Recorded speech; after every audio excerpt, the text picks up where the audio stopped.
Well, I'm joined today by Alan Heymann, executive coach. I'm looking forward to this conversation. Alan, thanks for joining. Avi, it's a pleasure to be here. Thanks so much for the invitation.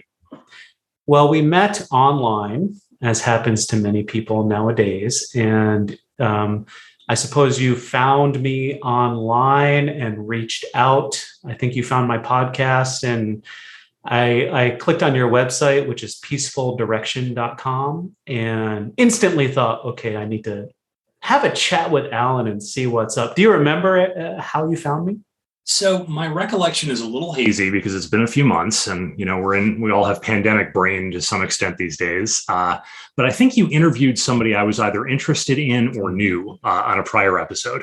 And I thought, if there was some overlap of things that I was interested in, maybe I could bring something interesting to your audience as well.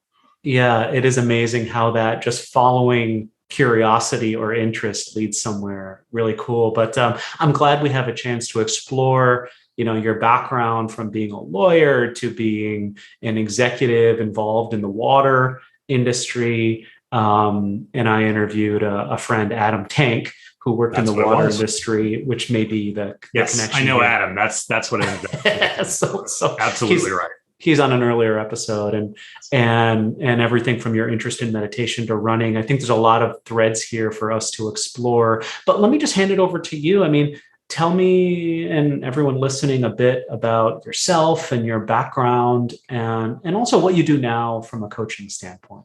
Sure. Maybe I'll answer the question backwards. So I have a coaching practice. It's called Peaceful Direction, as you mentioned. And my specialty these days seems to be along two tracks, and there is some overlap between the two of them.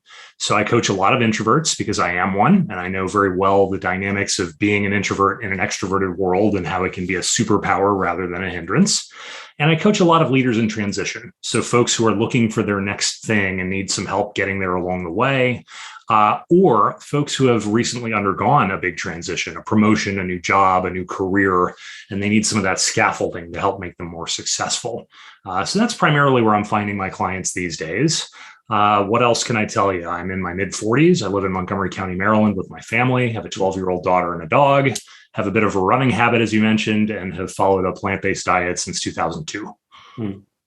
So maybe we can go back a bit to your own transition. You help leaders in transition. It seems like you've had a transition yourself.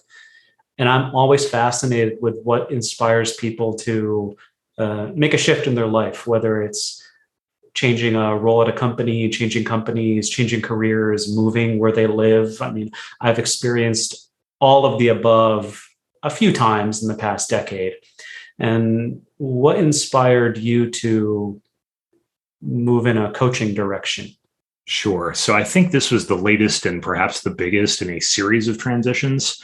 Went back at some point not long ago and figured out I think I've had 14 or 15 jobs during my career. So this has been fairly frequent.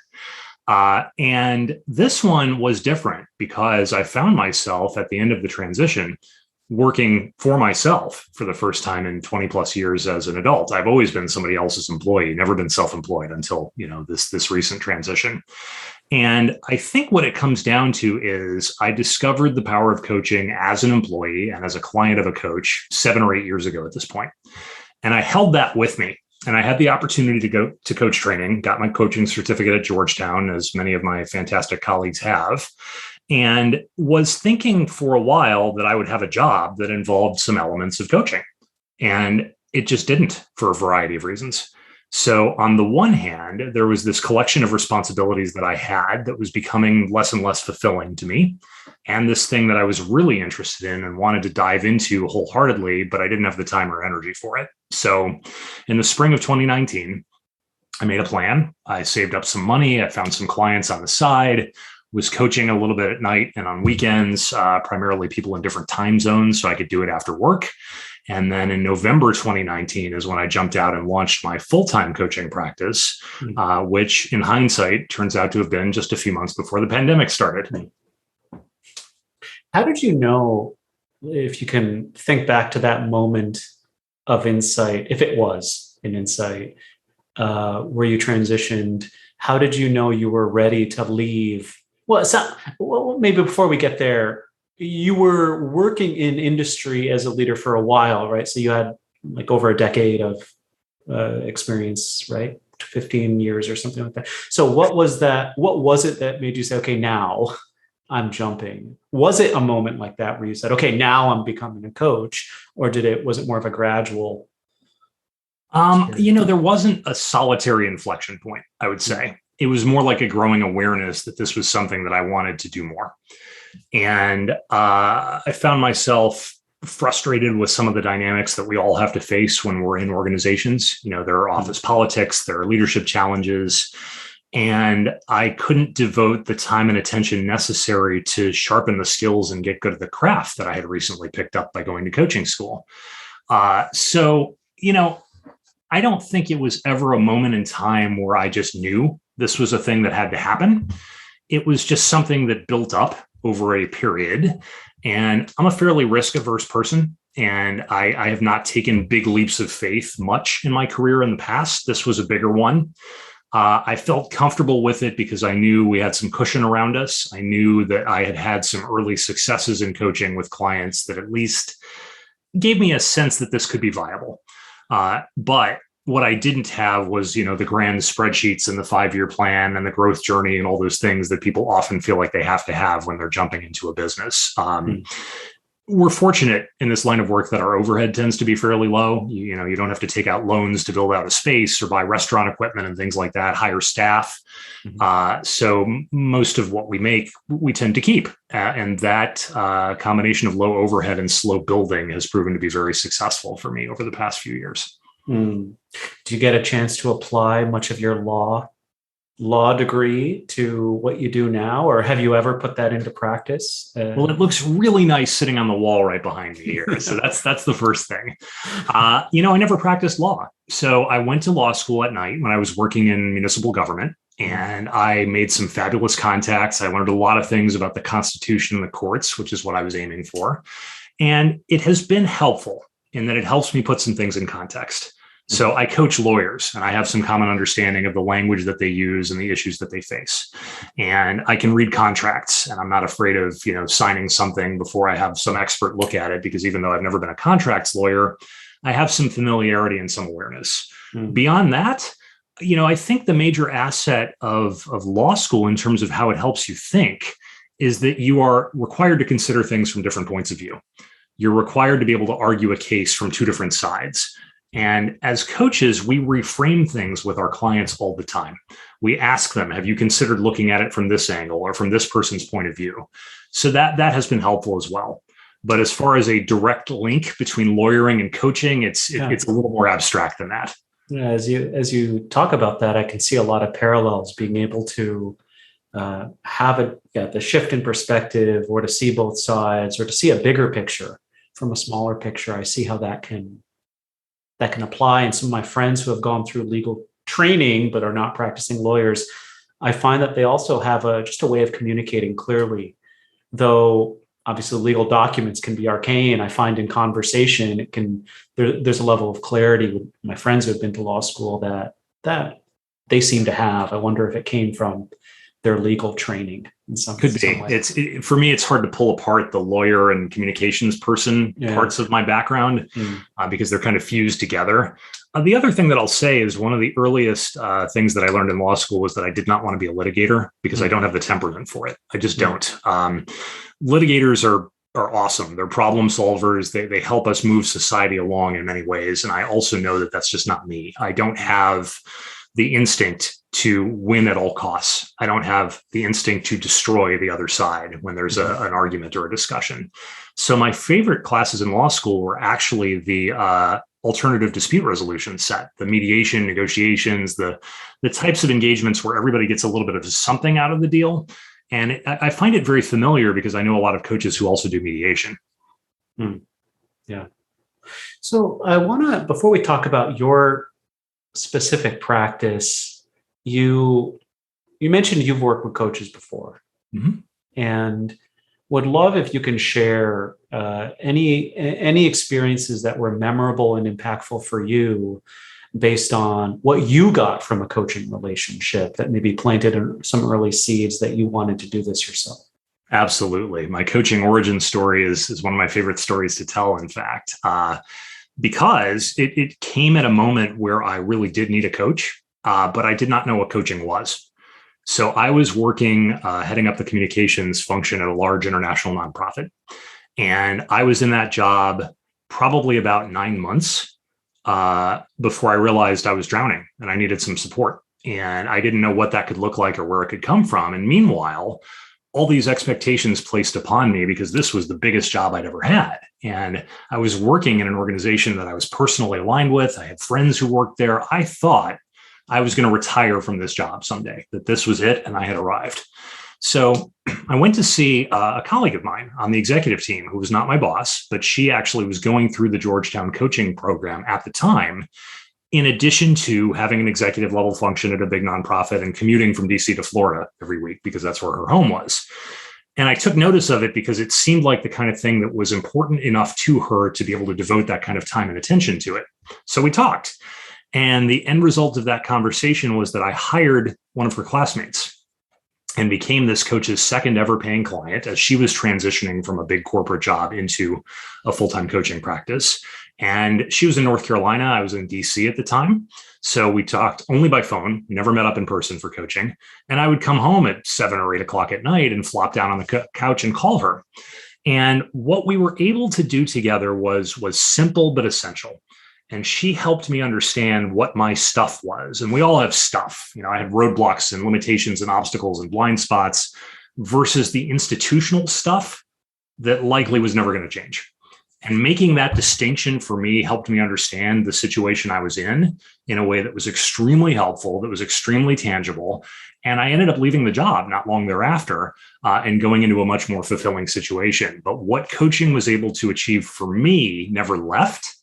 And the more I started to think about it, the more I realized it's a discipline that kind of knits together various things that I've enjoyed doing throughout my career and gotten fairly good at, if I can say that. So I started as a reporter. And what do reporters do if they're good at their job? They ask powerful questions. They elicit information and stories and answers from the people that they're interviewing. So, of course, there's no audience in coaching. It's one-on-one, it's confidential, but it is a similar set of listening skills if you do it properly. Loved bringing along emerging leaders during the course of my career and loved communicating, which is, you know, at its heart, what coaching is. And so many of my clients come to me with questions about executive presence and how they're showing up in their workplaces or introvert issues. And all of that has to do with communication. So it's solidly in the middle of what I've been doing for a very long time. Mm. Give us a sense of your client base right now. Who do you work with? Who do you help? Sure. So I have clients and work in several different buckets. And the first bucket, which I think is a great thing for me and for many other coaches, is that I do a fair amount of contract work. So there are large coaching providers that have sprung up in the last 10 years or so, and they will bring in big institutional clients that need 100, 200, 1,000 people coached at once and match up the coaches to do the work. And I was lucky enough to get engaged with one of those companies early on in my coaching journey as a practitioner. And that enabled me to coach people on the West Coast and in Europe and in Asia and in sectors of the economy where I've had no connection whatsoever. Mm-hmm. I know you worked in technology for a long time. I'm a nonprofit and government guy from the East Coast. So no reach into healthcare or finance or, any of those types of companies. And I got it. So I got the experience. I found the clients. Very engaging experience that I've had with that. So I do probably about a third to half of my work there. Mm-hmm. On the private side, I do almost exclusively individuals and occasionally a little bit of organizational work. Mm-hmm. And these are folks who are probably mid-career. I do work with a few emerging leaders. I've had one experienced CEO who was looking to make a jump into another position that would probably be his last. And I also coached somebody who was just coming out of undergrad and trying to figure out this whole working world. So I've kind of run the gamut of people's ages and levels of experience. But I tend to get the introverts, and I tend to get the folks who are curious and they're ready for some sort of change in their lives at this moment. And that readiness brings them to me. And at this point, given that, I'm a couple 3 years into the practice, I don't have a huge following in terms of strangers who, encounter me on my website and come, hear me speak and then become clients. Most of the people that I'm coaching on my private side are 1, 2, and 3 degrees removed from my existing network. It's a lot of word of mouth. It's a lot of referral, which is not, the greatest way to drive volume if you're really looking to scale up your practice by leaps and bounds. But I'm keeping up with the workload and enjoying the clients very much. So it feels very authentic to me at this moment. Yeah, exactly. Exactly. I can definitely relate to that experience now. I'm, I think, 8 years in, but still feel like built brick by brick, client by client, it builds. But I'm interested in, let's talk about transitions, because you shared your transition. And maybe we could talk a bit about what you're seeing with clients and transitions right now. Where are they challenged in transitions? I can imagine, well, I've seen in my own practice, predominantly working with leaders in tech. If you're in a role for more than 2 years, you're like the veteran. and I stayed at one company for my entire corporate career. I was at Microsoft for about 14 years, but I see many clients, every couple of years they're moving around. And if we, don't consider that good or bad, it just sort of is what it is. People tend to move, or companies change quite quickly in certain industries. I'm guessing you're seeing some of the same types of things with your clients. So maybe speak a bit to, what are you seeing regarding clients looking to transition now? Is it accelerating, decelerating? Where do they see, where are they stuck in their transition process? Would love to hear your take on it. Absolutely. So for one thing, I think we're in a great moment of transition. In that, certainly I've had a number of clients approach me to prepare for transitions, as I mentioned, but I've been fairly often surprised by existing clients bringing me surprises about upcoming transitions of their own. I'll be coaching somebody for 4 months and then they'll say, you know what, I've decided to retire in the spring. And I'll say, well, that's interesting. We didn't cover that 2 weeks ago during our last session. I think what has happened is that the pandemic has forced a look at priorities. And a lot of us are thinking about what is important to us within, but also outside of work, and the things that we really need to have out of this employment experience versus the things that we would rather live without. So a lot of that work has already been happening among the folks that I'm coaching, even before we get into the session. But we can certainly talk through it and unpack it together, and we have. And then it's just a question of, folks are oftentimes a little hesitant to grant themselves permission to dream a bit. Permission to imagine, permission to think about what could be. They may have become ingrained with this idea that they have to accept a certain set of conditions as fact or as permanent, when a lot of evidence to the contrary seems to be coming up these days, across the economy. So one example would be folks who are thinking about transitioning into a different line of work, or perhaps a different employer, because they're having certain requirements placed on them in terms of return to office. And that is perhaps fueling some migrations these days. If you've gotten used to working from home because you're an introvert, or because you have a 2-hour commute typically when you're going into your office, or you have small children or parents who need care for, that sort of thing, you can make choices like that these days because companies are differentiating themselves in terms of what they're requiring. So helping folks understand what their negotiables are and their non-negotiables are is a key part of planning for a transition.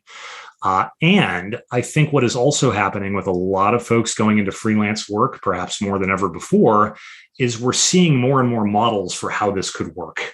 And those models are going well beyond the traditional 9-to-5 butts in seats, going to the office every day kind of model.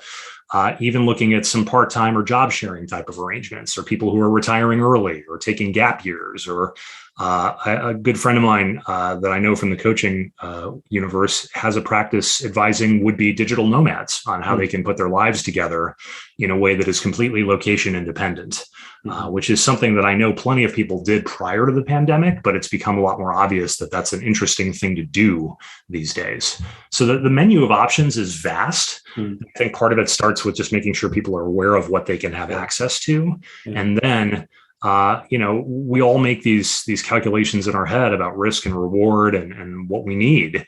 And sometimes it can be really helpful to sound through all of that with a disinterested third party. how do you help a client? Let's suppose a client comes to you. They've had a career. Let's say they work for 20 years. They have this growing feeling of dis-ease or angst or sense that they're not firmly situated where they want to be in their work. They don't know what's next. Mhm. Like, where do you even start? I think it starts with values. I think it starts with what is important to you, in your being, in terms of what you believe in and what you want the purpose of your work to be. Mm-hmm. And some people have that, they can rattle it off, at the tip of the hat. And some people need some exploration on that front. They really need to sit down and give it some thought because maybe they never have, Mm-hmm. or because that list just hasn't been refreshed in a couple of decades. So that's the first thing. And a lot of times that feeling of angstiness, or unease, as you called it, comes from a growing sense of misalignment between your values or purpose and what you're actually doing for a living. Mm-hmm. Or it's just gotten stale after a while and you didn't realize it until you had a slightly new focus on what you've been doing. Mm-hmm. So, I've worked in plenty of sectors outside of tech where longevity isn't a limiting factor, it's an asset. Mm-hmm. And what happens then is you've just sort of been out of the field for so long that you're not really sure how to go about starting. And that's a great place to engage with a coach. What do you do in terms of encapsulating your experience over the last 15 or 20 years into a phrase or a Mm-hmm. sentence or a paragraph? Mm-hmm. What do you do in terms of stating the value that you might be able to provide to a prospective employer that could be in a different sector or a different part of the country? These are things that you can sound out very well with a coach, and that can be very helpful. In your experience, I'm assuming you were like me, perhaps at some point, buying nonfiction books, self-help books on, design your career, explore your values, find your value. I used to go to Tony Robbins seminars in my early 20s and all kinds of stuff. And while I got value out of some of these things, reading books or sitting with worksheets and workbooks and doing all this stuff, I've never had the kind of insight that's come from either my quiet reflection independently or co-creating and reflecting with a coach. And I'm just curious for you, what is different in your view of how you see clients revealing their values in dialogue with a coach versus just sitting down with some worksheets or reading a book and thinking about it on their own?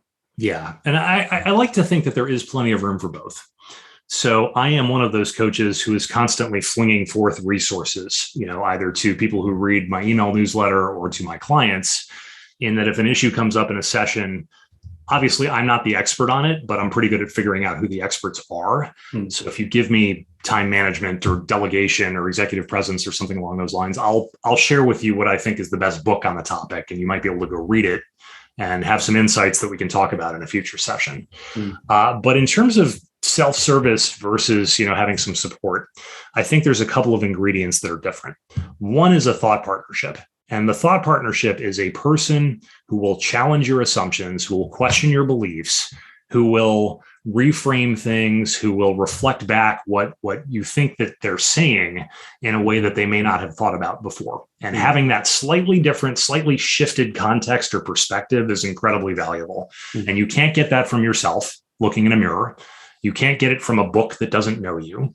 And you can't get it from your boss or mentor or spouse or sibling, because they're all vested in the outcome and a coach isn't. And the second thing that I think is incredibly valuable is accountability. So, it's one thing to read a book about changing your relationship with email, let's say, but it's another to have a conversation with your coach about how stressed out you are about work. And you can't believe, your vacation is coming up tomorrow and you have so much to do. And your coach is going to ask you, okay, how many days can you go through your vacation without checking your email? And you're going to say, maybe one. And your coach is going to say, how about two? And you say, okay, two, I guess maybe I can do that. And then sure enough, 2 weeks later in the next session, your coach is going to ask you, how did it go with those 2 days of being on vacation without checking your email? And you're more likely to do it if you know that person's going to be sitting there asking you that question 2 weeks later than if you decided to do it yourself.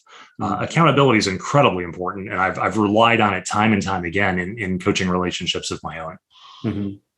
I've just found there can be, being on the coachee side in various capacities for about 20 years, having worked with people, there's something quite fun also with having this be a partnership versus just, all right, now I got to figure out what I want to do versus having my team or my coach with me, exploring with me. It could be really fun to be together on something, versus just having to go it alone. And I personally find that quite fun. And yeah, there is a nice accountability that can be. I've always taken the accountability as being, oh, isn't that nice? Someone cares about me to ask, versus, oh God, I got to perform for my coach now. Better get the task done, which obviously is the other side of accountability.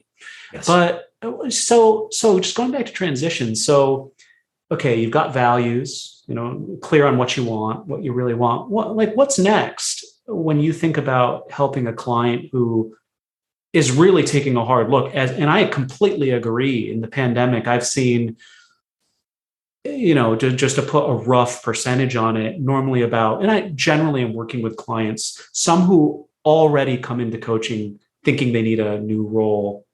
But I'd say 2/3 are content in their work. They're just trying to be better leaders. Mm-hmm. And generally in my practice, about 1/3 of clients at any point are realizing, hey, I need a transition. I'd say now it's more like 2/3 are questioning what is it they want to do. And it's been pretty dramatic over the past year, how that dial has swung in the other direction. So I completely sort of agree. There's something in the air, if you will, people waking up to the fact that there are many ways of working, mm-hmm. and questioning what they really want out of life, not just out of work. But what do you do once people are starting to get clear on what they value? I mean, what else goes into this whole transition process?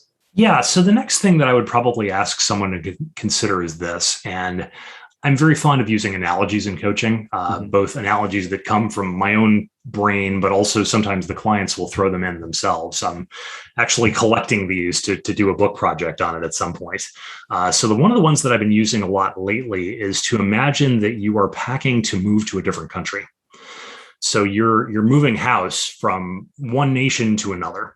And so that there's going to be a lot of shifting, a lot of moving around of different parts. And so the first thing you're going to need to do is pack your backpack for the plane ride, which is going to be long. So what is it from your existing set of belongings in your apartment in the first country do you absolutely need to take with you to have right away for the journey to the second? Those are the essentials.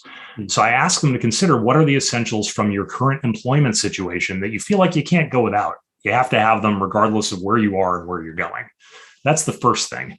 And that could be anything from, access to my boss on a regular basis to get support and direction, to, a certain focus for my responsibilities, to a certain size of a team, to a certain salary. These are the must-haves. And the second thing I ask them to think about is, what is the first collection of things that are going to go into the dumpster as soon as you've made that decision to move? What are you giving up? Par for the, absolutely must get rid of right away. And this could also be anything. This could be, for example, I've decided that I don't want to supervise people for a living anymore. I want to go back to being a highly skilled individual contributor. Okay, so we're throwing leadership into the dumpster for the moment, et cetera. And I think once they have a pretty clear list of what has to stay for the moment and what must go, they can start working the middle a little bit. The things we're going to pack up and send with the movers that aren't going to show up for a few weeks, or the things that might be nice to have, or the things that we might be hoping to pick up along the way, like the new furniture and curtains and things like that. So envisioning a move like that can be helpful. Also, I will ask them if they've seen examples of the type of work or the type of role elsewhere. Because one of the things that I always go to with, especially people who are looking to make big leaps or leaps that are just very different and challenging, is this notion of almost find who you want to be when you grow up. Ask that person. You want to have a podcast? What's your favorite podcast? Let's see how they got started. Let's see if you can reach out to them to get 15 or 20 minutes to see what the journey was like. And maybe there are some lessons there for you, some steps that you can emulate. Right. When you were sharing the pack your bags metaphor, I remember when, as a family, we used to I was born in America, but my families from India originally. And whenever we would go back, we would take, suitcases in suitcases. So we'd have like extra suitcases that we'd take goods from America that you couldn't get in India. I mean, back in the 80s, right? And then you have extra suitcases there. And so you show up and you have just space for new. Yeah. And we would never know what we're going to bring home, but there was always something. Yes. And so as you were speaking, I was thinking, well, what's nice about the move is I let go of a bunch of stuff and I have space. And then in that space, new stuff will come. Yes. And so that the openness for potential and what that new space could be filled with. Exactly. I mean, I used to always wonder why are we taking almost like these Russian nesting dolls? We'd have like suitcases in suitcases and suitcases. And my dad would always just say, hey, you never know what we're going to find. Yeah. And he was always right. We always found stuff to put in new suitcases. I love the image of having luggage for your luggage. Yes, exactly. So that was really good. And then, for me, just to sort of share a bit on transitions, I completely agree with what you're saying. And I don't know, it feels like many people forget what it's like to really explore. Mm-hmm. I remember what it was like when I was in college. And did you go into undergrad with an idea that, okay, you were going to go to law school? I didn't. You didn't? But I went into undergrad absolutely with the idea that I was going to have a long and successful career as a broadcast journalist. And that was the last time in my life that I had a big plan like that. And that career lasted exactly 3.5 years. Okay, there you go. I went into college at first. Before I applied, I thought, I was going to be an engineer because my options were all the models of going to be a doctor or an engineer. That's what my parents were, and then very quickly realized I don't quite have the knack for this engineering thing. I loved computers. I taught myself how to program, but I didn't want to go into the depth in that field. Then I thought, I want to go into finance, so I majored in finance, and I was like convinced that was going to be it. And then as I started to get internships, I realized I don't know what I want. And I started to just explore and sort of be less beholden to my plan. And I know my friends also, we were all like, I don't know what I want to do, but we just picked a direction and then we're open to change. And then I also remember as I got into my corporate job, I almost felt like, and this was totally made up in my mind, my direction had calcified. It's like, here I am, this is what I'm doing. And once 5 years passed and 10 years passed, it sort of got fixed. Of course, that was just a thought, but it felt that way. And so it seems to me that there's something about realizing that exploring can be just as much part of our nature as having a goal and being, trying to climb the proverbial mountain.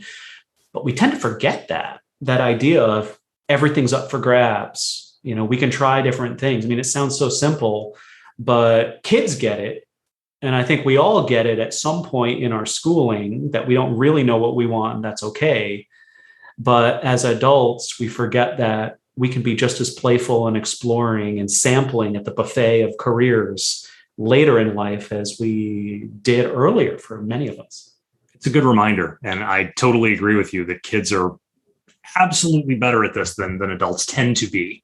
Yeah. I think it gets socialized out of us at some point. And I also think that the older we get, the more responsibilities we have, the more complex our lives become. Mm-hmm. We just sort of struggle under the weight of everybody's expectations for us. That's how I look at it. And other people's expectations can be very empowering. So if we don't believe we're capable of something, or we don't see ourselves headed in a certain direction, and somebody that we know and trust says, have you thought about this? Or what if you did that? It can take us in a place that's absolutely wonderful. And I've had the benefit of a few bosses and mentors throughout my career who did exactly that for me. Mm-hmm. So they freed me up to be thinking in different ways. Mm-hmm. But other people's expectations can also do exactly the opposite, and they often do. Mm-hmm. So if people are typecasting us into a certain role in their lives, in their companies, in their organizations, it's very tempting to just stay stuck in that mold for a very long time, longer than is helpful. Mm-hmm. The other part, I suppose, if we were to think of this transition as you're saying, okay, get in touch with what you want and then, start moving toward it. Now we can maybe talk about now you've picked a direction.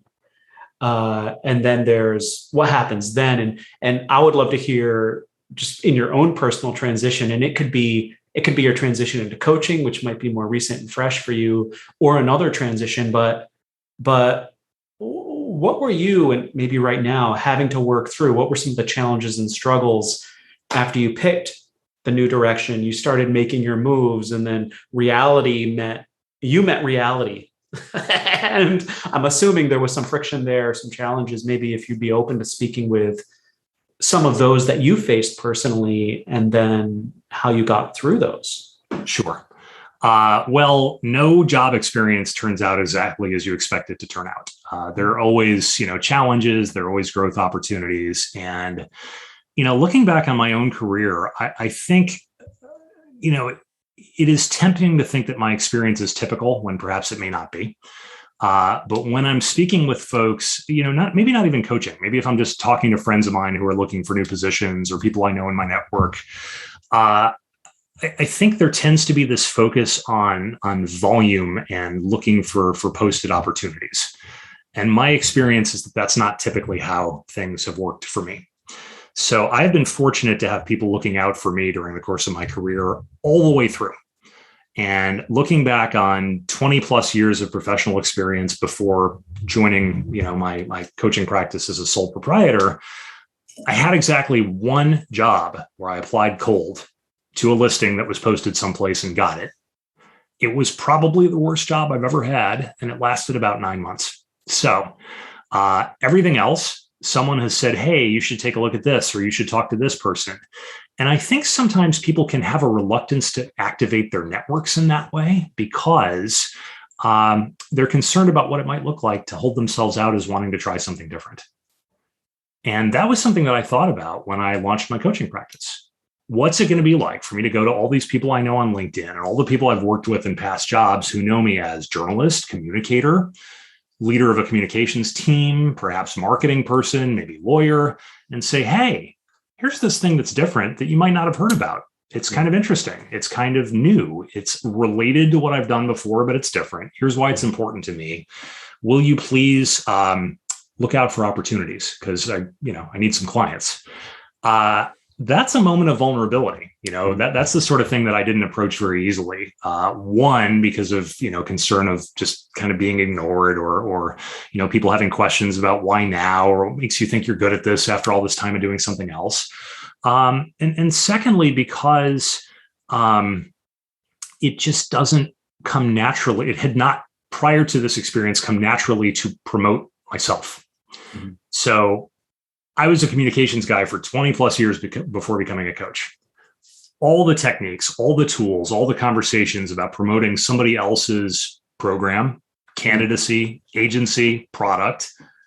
And suddenly I was the product. So I had to get over that before I was willing to put myself out there as somebody who was worthy of everybody else's attention. Why should they care?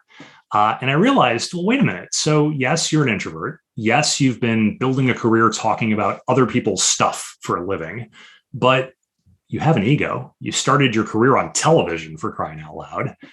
Get over it and just put yourself out there. And that is what I started doing. And I've had a lot of conversations with folks that have not led to clients, that have not led to new business, but just have been nice, friendly reconnections for no other purpose than that. And that has been lovely in the last couple of years. How did you get over your ego? You said you just got over it. How does one do that? Yeah, I don't know that you ever get over it completely. That might be an oversimplification on my part. But it was more along the lines of, this comes up in sessions with clients a lot as well, because those of us who are perhaps a bit more reserved, those of us perhaps who harbor a bit of social anxiety, we're not the first ones to put ourselves forward. And I do work with clients on that a lot. And what I do is to help them understand this is not self-serving work that is necessary here. This is work that is necessary to elevate the profile of the team, of the business function, of the organization where the person is working. And they need that person as the leader to do that elevation because it lifts everybody else up and makes them more effective and gives them better access to resources. So understanding that they're doing it for a group of people beyond themselves and understanding that they're doing it for a purpose that is larger than self-interest is where I go in the coaching. And it's also where I went for myself. So I'm coaching because I believe in the practice, because I think it is useful as it was useful to me, but I'm coaching for the people that I coach. I'm coaching for my clients and coachees and their organizations. And the impact that I have will ultimately touch the thousands, if not tens of thousands of people they'll be responsible for over the course of their careers. That is a huge potential impact that goes well beyond myself. And it makes me so much more comfortable to think about it in those terms rather than, I'm going to try to be the next whoever that has the, $1 million book deal and has all these followers and is making money off of all these different endeavors rather than the one-on-one work and small group work that I prefer to do at this point. It's like, I find that we'll often do more for others than we will for ourselves because we get out of ourselves when we're helping others. Like we recently moved, and before we moved, a neighbor had an issue. They needed some help with their house, and I spent an inordinate amount of time helping, and I didn't give it a second thought. It just was such a natural thing. And then I came back home, and my wife asked me, "Hey, what were you doing?" I'm like, "Oh, I'm just helping them out. They're trying to fix this thing." And she's just like, ours is broken too. It was like a sink disposal thing where I was helping a neighbor, but my own was still not fixed. And I just laughed in response. But there is something to that. I think you're onto something. When we get out of our own ego or what's in it for us, we connect to something much bigger. And it's a whole lot easier to do things when we see the bigger picture and the connection to others. Yes. And, how'd you get over your ego question in part was inspired by the picture you have on your wall. Those listening, there's also a YouTube video of this interview with Alan that I'm doing, and you can see in the background there's a photo of the Dalai Lama and Alan, and would love to hear, just to segue a bit, what's the story behind that photo? The photo of him shaking hands with a much younger and less gray-haired me. Yes. And much taller. Yeah, right. Because I'm sitting down.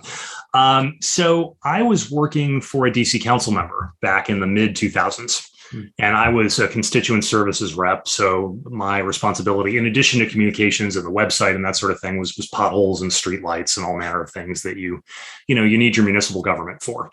And we became aware probably a couple of weeks before the fact that the Dalai Lama, during part of a recently planned visit to DC, was going to be visiting a charter school in the ward that my council member represented.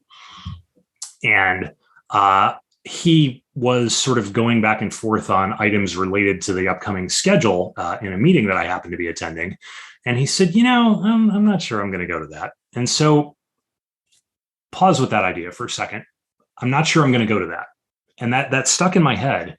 And, I was a much younger person back then, probably a lot less assertive in terms of my own opinion and what I wanted and needed out of life, especially in a professional context, especially working for an elected official. But somehow in that moment, I had the presence of mind in this meeting full of people to say, of course you're going to go, and I'm going with you. And so I found myself a couple of weeks later in this public charter school in Ward 1 in the District of Columbia, in a receiving line of people to shake hands with the Dalai Lama. And we had a very, very brief conversation. I remember it to this day because, of course, who wouldn't? What's very interesting to me is in all of our recent discussion in the United States in the last couple of years about race, which has been very, enlightening and educating for me, among others. There's this concept that people of color and immigrants in the United States are constantly being asked, well, where are you from? I was born in California. No, where are you really from? So I'm bringing that up to tell you that was actually the conversation that I had with the Dalai Lama. Mm-hmm. So he says, hello, how are you? What's your name? And he basically asked me, where am I from? And so I said, Chicago. And he said, no, where is your world community? Mexico, perhaps? And I said, no, my mom was born in Israel. My dad was born in the United States. Oh, okay, well, nice to meet you, et cetera. And that was the end of the conversation. But I got no, where are you really from by the Dalai Lama, which was, the highlight of my moment there. So I had given my boss a Washington Nationals baseball hat to give the Dalai Lama as a gift. And the Dalai Lama duly put it on his head for the photo op. And I realized in my meeting with him and in just, experiencing his presence, somehow I had the state of mind to recognize that there was an Associated Press photographer sitting in the front row very near where I was standing at the time. And I knew this person because he lived in our ward, and I had helped him with a streetlight issue that same year. So when I got back to my office and I emailed him, I said, by any chance, if you happen to get any photos of a tall person with a beard and a gray suit, could you share? And he said yes, and now I have the photograph for all of posterity. So that's my Dalai Lama story. Are any meditative practices part of what you do, and how does that, if so, how does that weave into your coaching as well? Well, so I have a daily meditation practice, which is often calming and often frustrating, I think, as many of us who do this kind of work know. There's this image among people who don't meditate regularly, I think, that we're all just sort of like blissed out and sitting silently, absent of thought for long periods of time on end, which is not at all my experience. But I do try to sit quietly, in contemplation for a few minutes every morning, usually over my first cup of coffee, usually before anybody else in the house has gotten up. And I find that it just really sets the tone for the day. It gets me centered and aligned. And at the very least, if the thoughts are flying back and forth, as they often do, I have the ability to process them and set them aside once I'm done with the meditation itself. I will find myself heading straight for a notepad after that daily sitting experience. But yeah, I've been doing it for a number of years with some regularity, and I think it really it lends a great positive element to the way that I prefer to start the day. Mm. And for you personally as a coach, would love to. I'm really interested in meditation and mindfulness practices and all of those things. I know there are some people who, they're just naturally quite content and maybe don't need meditation, if I could even say that. Some people probably don't need it as much as I do, but I've benefited a lot from various yoga and meditative practices. When you're working with clients, does any of this seep its way into your work with clients? And it could be meditation or anything else. Those listening who have worked with coaches are probably used to the thoughtful questions and the deep listening and all of that. But is there anything else you bring into your work with clients that is just different besides just the dialogue and the conversation? Sure. And I always do my best to meet the clients where they are. And so, I've got some clients who've been meditating for years, probably longer than I have, and others who have never given it a second thought. When I'm doing workshops, I will often start with a short meditation video just to get everybody centered. And I have a few that I really like, or you might think about like box breathing or something along those lines. And once in a while, a client will request something like that to open a session. Just, let's get ourselves grounded. Let's put our feet on the floor, take a deep breath or two. Another thing that enters an awful lot of my sessions is the power of pause. So, folks are trying to get past a certain state of mind at a critical moment. If you can picture, for example, the crucial meeting with the board of directors. And I only do this once a quarter, so I'm not practiced at it. It makes me nervous. I don't like being in front of people. We can talk about pausing and noticing yourself and what you're experiencing in the moment, and having that be an experience that's transformational. It might take a few seconds and feel like a few minutes, but is all that is necessary to get you in the right frame of mind to really be at your best before that experience unfolds. And it's happening entirely in your head, and most likely nobody else will notice. So I talk about things like that with my clients fairly frequently. And one of my go-to tricks in terms of getting them to just stop and get off this potentially, disastrous or destructive train of thought is the power of pause. And I take that directly from meditation practice, because to me, that's what meditation is. Mm-hmm. It's almost as if with the pause, the mind finds a natural balance, is the way I internalize that. Give the mind a chance and it finds like a more grounded state, like sort of water filling up an aquifer. It just sort of goes there. That's how I relate to it. And yet, and I'm curious for you, if you could hearken back to your journalist days, it seems like in society that's not even used. And everything we watch now, I watch the news. Forget about a 2-second pause. there are 6 people talking. Oh, so even just having one person talk isn't enough. It's 6 people, let alone one person taking a pause. And so we're not necessarily seeing this behavior reinforced. In fact, we're seeing the opposite. We're seeing more information simulcast, even in the same channel.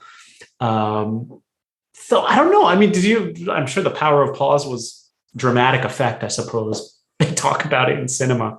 But I mean, why is it that you think it's not used more, given it takes no time, little time, takes actually no energy because you're not doing anything, and it has a dramatic impact, and yet I don't see people doing it. Yeah. Well, going back to the beginning of my career, since you asked, dead air is anathema in television and radio. Because if you're giving them an opportunity to flip channels or find something that's more interesting, they'll take it. Mm. So we were always taught, fill the spaces, fill the airtime, which is interesting because in coaching, I find it's almost the opposite is more effective. And this is something that I have to train myself on more, I find. So I think that we have a bias toward action as a society. I think we have a bias toward just go, go, go, be active, do things, make things happen. And amazing things will happen in the white space and in the pause if you let them, but we need to create that space for it to happen. And so one of the things I've been playing with in my practice lately is talking less. And, if it would seem as though the client or coachee has finished answering the question, maybe give it a second or two more and see if anything else creeps in to fill the space that could be really interesting and juicy, which is something that does not come naturally to me. Because, if I'm done with my question and you're done with your answer, we're just going to sit here and kind of look at each other's eyes for a few seconds. It can be a little uncomfortable. It can be a little intense, but sometimes you might come up with something else. And that is the aha moment that we wouldn't have gotten to if I just started talking again. Where else are you exploring as a coach? Could be learning, growing, or just exploring in your practice? A number of different things come to mind. One, I tend to err on the side of support rather than challenge. So I'm challenging myself to challenge more, to push back if there's something that doesn't sound like it makes a lot of sense, or if I think a person is maybe throwing up an excuse rather than challenging themselves. Because I find it's valuable when I do it. They always get something out of the experience. And oftentimes the coach is one of the few people in their lives who will do it. It's what Adam Grant calls the challenge network that so many of us need, but don't actually have. And yet my predisposition tends to be more of, to kind of be supportive and go along rather than push back. So I'm working on that. The other is, as somebody who has to pay a little bit of attention from time to time to the business side of coaching, the value proposition, what you can expect to get out of it, and really my own level of comfort in expressing what I think the service is worth and a lot of command as far as the market. So that has been a constant learning. Mm-hmm. And, it started with me almost, coming out of coaching school and being embarrassed to ask for much of anything as far as a fee or a rate. And now understanding a lot more about what these things are worth, what the cost of not having a coach looks like, and what my market is in terms of people who are poised to be able to use the service that I provide. So that has been a learning too. And I know a lot of coaches struggle with that because, you don't necessarily get into this work because you're good at business. You get into this work because you're good at people or good at HR, or you bring something in that's kind of related as I did. So that has been a learning. And that's one of the reasons why I think I'm so fortunate to be part of communities of other coaches rather than just feeling like I have to do everything myself and make it up myself every single time. And just a last question I'd like to ask. I'm always curious what people are looking forward to. And this could be professionally or personally. What's something on the horizon that you are looking forward to? I am looking forward to fall. It is my favorite season. I have lived in the DC area for 20 plus years and have never gotten myself used to the heat and humidity that comes our way in July and August. And to me, fall has always been associated with renewal. It's new school years, it's new semesters, new seasons, new books and new shoes to get ready for all of that. My daughter's going back into the classroom for the first time in a year and a half in a few weeks here. And I think that there's a lot of potential for just, growth and human opportunity coming in the fall. So I hope that we manage to get there. Alan, it's been wonderful talking with you, learning about your transition, learning about how you support clients. If people would like to reach out and learn more about what you do, where should they go? So my website is peacefuldirection.com. And I'm also on LinkedIn at Alan Heymann. And you can find me on Twitter at my first and last name as well. Great. Take care. It's been a pleasure. Thank you so much.